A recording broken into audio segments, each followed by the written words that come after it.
Olá, meus queridos alunos do 7º ano, tudo bem com vocês? Eu sou a professora Gorete Wozniak, estamos aqui para mais uma aula de Geografia para falar sobre o relevo brasileiro, as unidades do relevo brasileiro.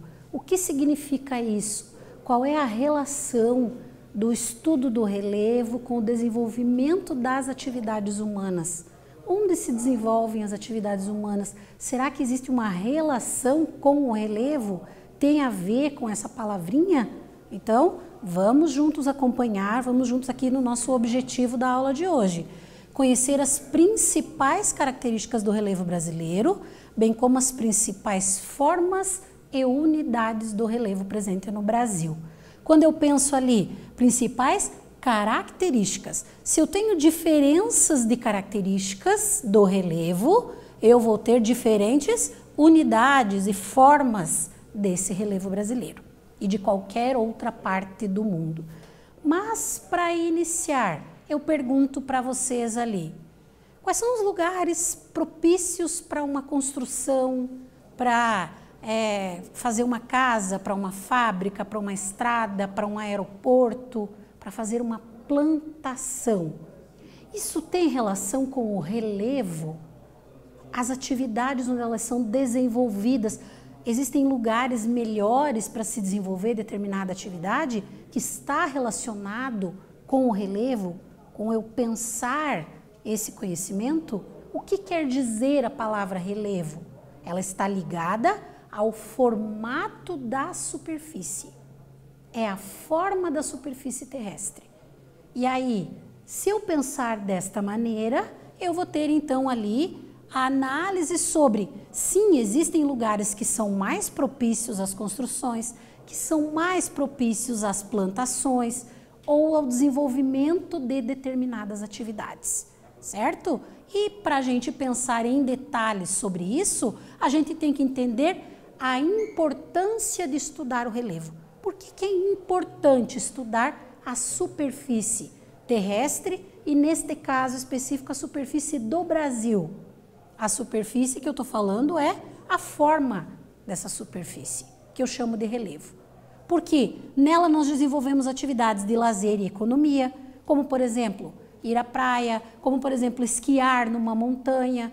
Determinadas atividades turísticas dependem da forma de relevo de alguma região para serem desenvolvidas. Estão ligadas diretamente à forma de relevo daquele lugar. As pessoas vão para esse lugar para conhecer as belezas naturais, por exemplo, cachoeiras ou outras características naturais que estão ligadas à forma desse relevo. Cultivos agrícolas específicos, dependendo do formato da superfície, da maneira como é o terreno, eu posso desenvolver um ou outro tipo de cultivo agrícola.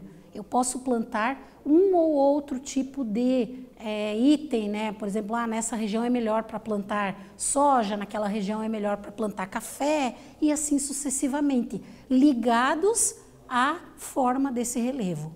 A localização de minerais que são utilizados na indústria também está ligado à forma do relevo, a essa estrutura, a essa unidade do relevo. Existem algumas áreas que dispõem, que têm mais ali em grande quantidade esses minerais que são de interesse das indústrias. Por exemplo, grandes reservas de minério de ferro, grandes reservas de minério de bauxita, que é utilizado lá para a fabricação das latinhas de refrigerante. Tudo isso está ligado à forma do relevo daquele lugar, certo? Então, é no relevo que acontecem todas as nossas atividades sociais e humanas. Porque eu estou falando de onde nós pisamos.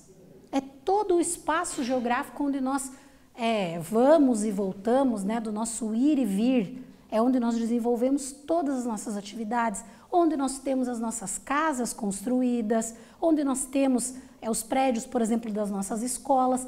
É tudo sobre essa superfície. É tudo em cima dessa superfície, que a gente chama de relevo. Daí a importância de estudá-lo, certo? E pensando nisso, a gente organizou aqui algumas informações bem importantes para vocês. O que é o relevo? A estrutura geológica e as formas de relevo. Pensando no Brasil, eu trouxe um mapa aqui para mostrar para vocês o quanto é diverso, é variado o relevo do Brasil. Cada cor vai representar ali uma diferente unidade, uma diferente característica da superfície do Brasil, ou seja, do relevo do Brasil, certo? Quando eu falo de relevo, eu falo de todas as formas que representam a superfície. Se eu vejo um mapa do Brasil com tantas cores diferentes aqui, quando eu falo do relevo, isso quer dizer que eu tenho uma variedade enorme de formas no relevo brasileiro. E como elas surgem? A partir de uma estrutura geológica. O que? Tem um determinado morro, tem um conjunto de serras, é porque é um tipo de rocha que existe naquele lugar. São características daquela parte do relevo que vão dar aquele formato para aquele lugar. Essas características a gente chama de estrutura geológica. É a classificação da litosfera conforme a sua origem, né? A partir da origem da litosfera, né, do relevo, a gente vai ter então essa estrutura diferenciada de um lugar para o outro. Lugares mais aplainados, que já foram mais desgastados com o passar do tempo, por exemplo. Lugares mais montanhosos, que são de origem mais recente, considerando aquela ideia do tempo geológico, que demora milhares, milhões ou bilhões de anos, quando a gente fala da estrutura geológica, certo? E aí surgem diferentes características. E por fim ali, as formas de relevo. É o modelo, o formato, o retrato das diferentes feições da Terra. E aí pensamos numa viagem, eu vou viajar de uma cidade para outra, eu vou viajar até o litoral de um determinado estado, eu vou numa via, numa estrada que é plana, que é sempre plana, ou eu vou ter subidas, descidas, áreas mais planas, áreas mais altas, áreas mais baixas? Por que que existe essa diferença na estrada que eu estou seguindo? Porque eu tenho diferentes formas desse relevo conforme eu vou me deslocando nessa estrada, certo? Então, 3 informações bem importantes ali para a gente entender o relevo brasileiro.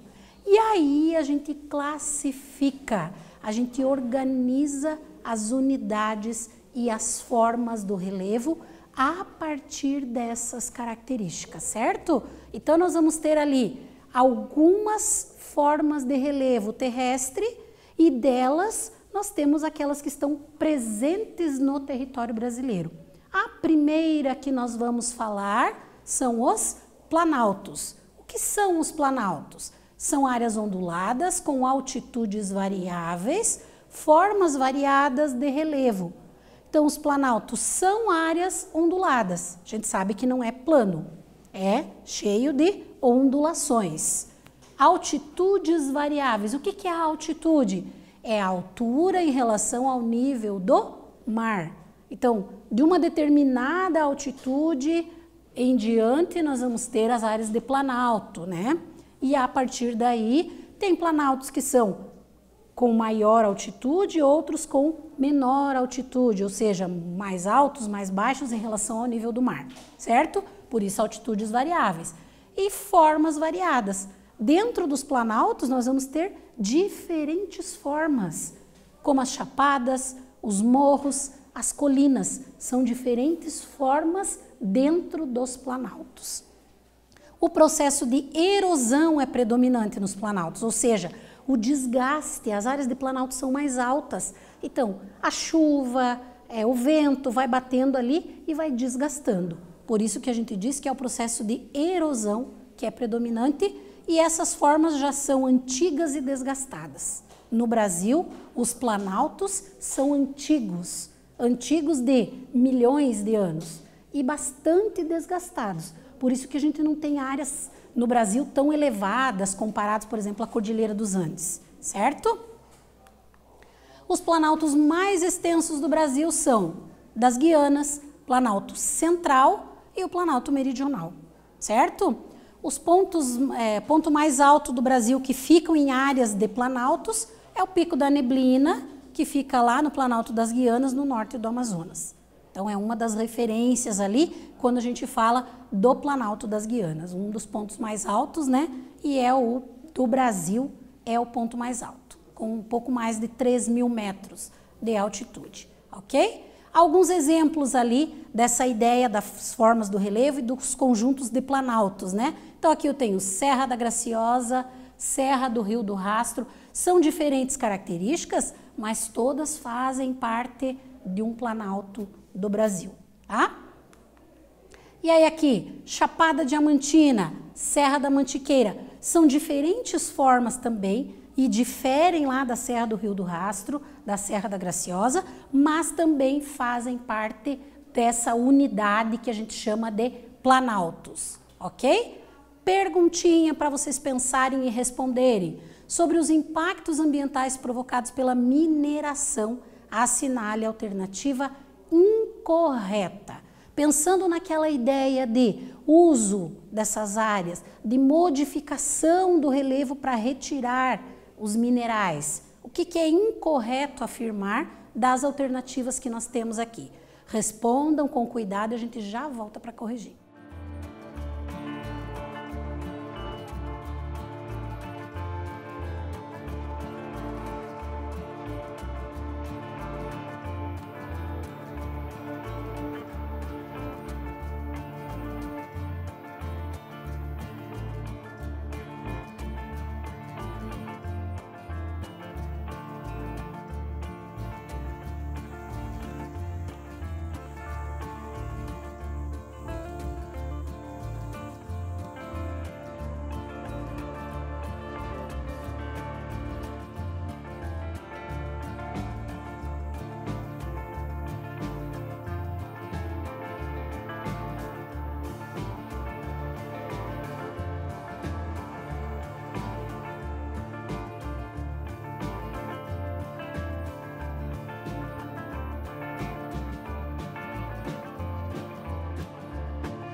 Voltamos com a atividade que ficou para vocês lerem com atenção e responderem a partir do que nós falamos, do uso do relevo para desenvolver as atividades da sociedade.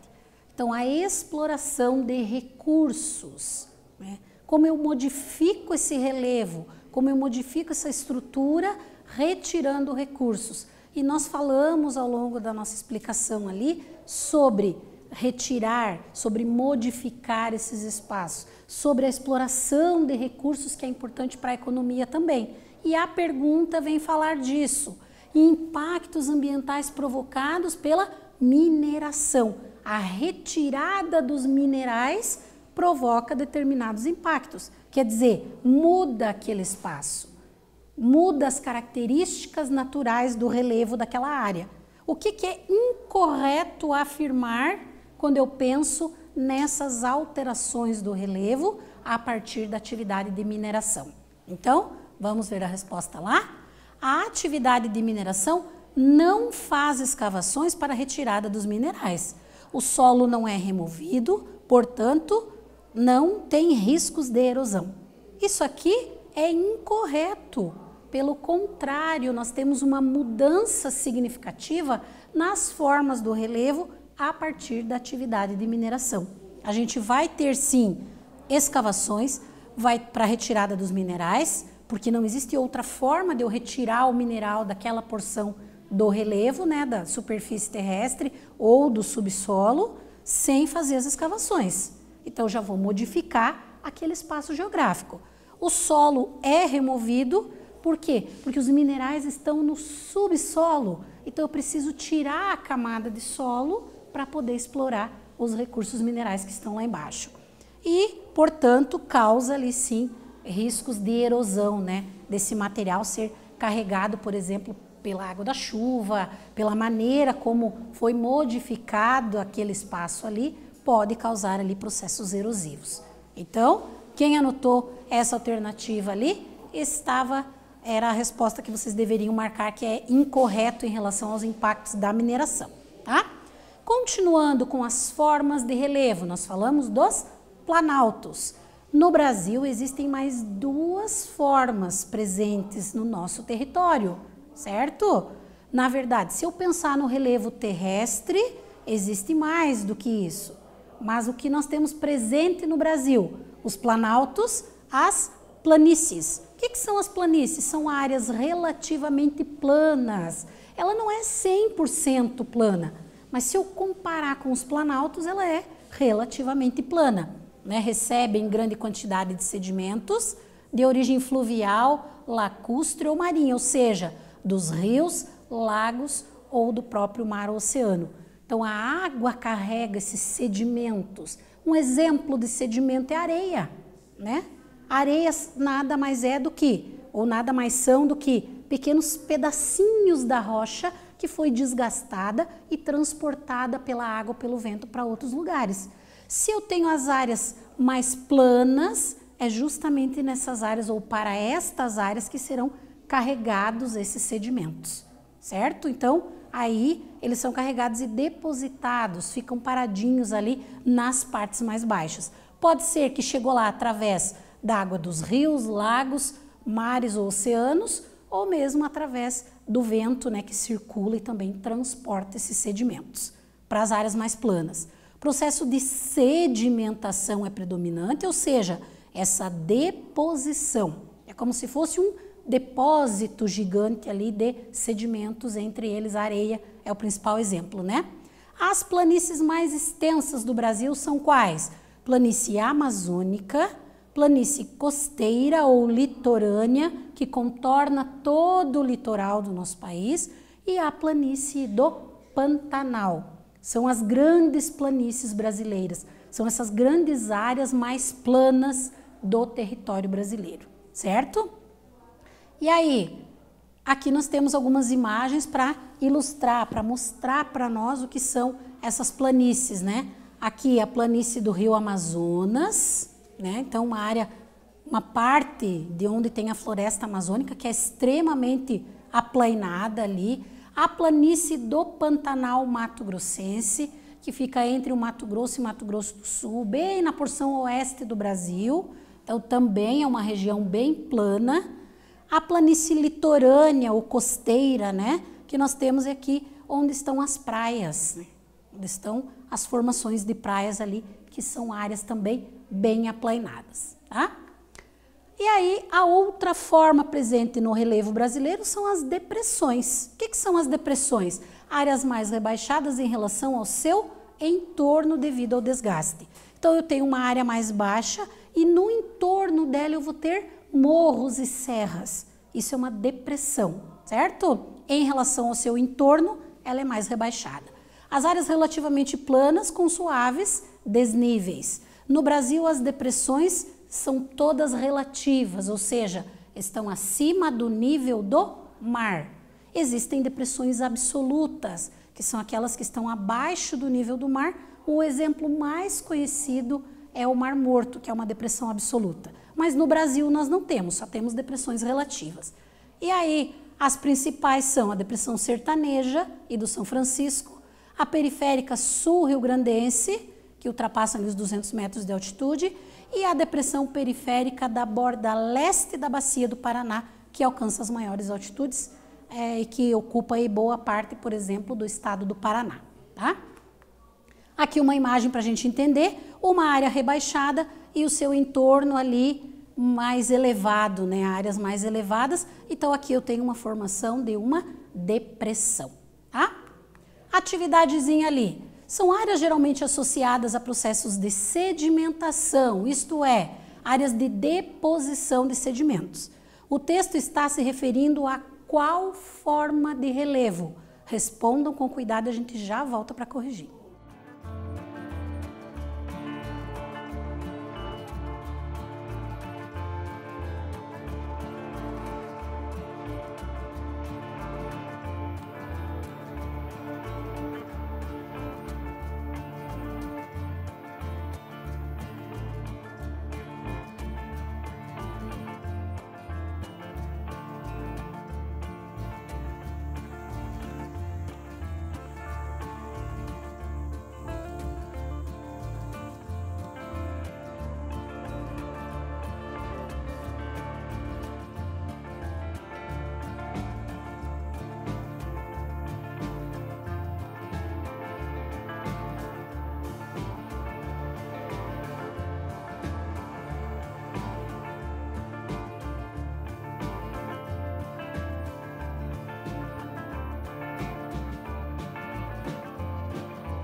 Voltamos para a correção da atividade com vocês. Então, nós temos ali áreas que são associadas a processos de sedimentação, ou seja, de deposição de sedimentos. De quem que nós estamos falando? Das planícies. É onde áreas mais baixas, onde se deposita, né? A água ou o vento transporta esse material e deposita nessas partes mais baixas, mais aplainadas, que são as planícies, certo? Mais uma atividadezinha ali para vocês pensarem um pouquinho. São formas de relevo com altitudes mais baixas do que aquelas que estão ao seu redor. No Brasil são relativas, são chamadas de relativas.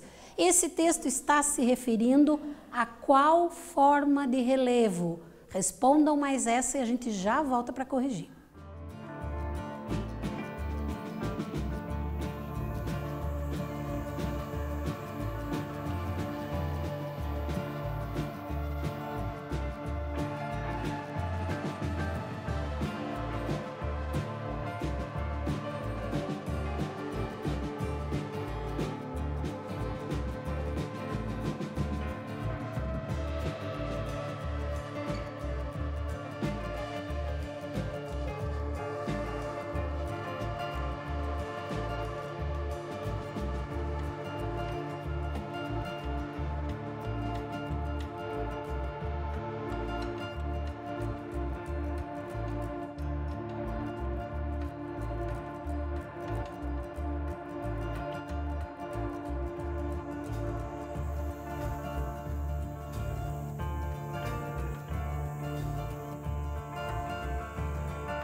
Retornamos para a correção, então, da atividade. E aí eu perguntei para vocês que são formas do relevo com altitudes mais baixas do que aquelas que estão ao seu redor e que no Brasil elas são chamadas de relativas. Só existem as relativas no Brasil.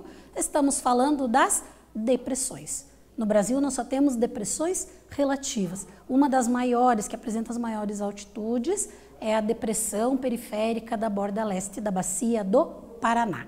Certo? O que nós vimos na aula de hoje, então? Aprendemos sobre o que é o relevo, as principais formas do relevo brasileiro, as principais unidades desse relevo e qual a importância dele para o desenvolvimento das atividades. Como esse espaço, como essas características naturais chamadas de relevo se modificam ao longo do tempo. Espero ter contribuído na aula de hoje com vocês. Numa próxima aula voltamos com mais geografia. Um abraço a todos e até lá.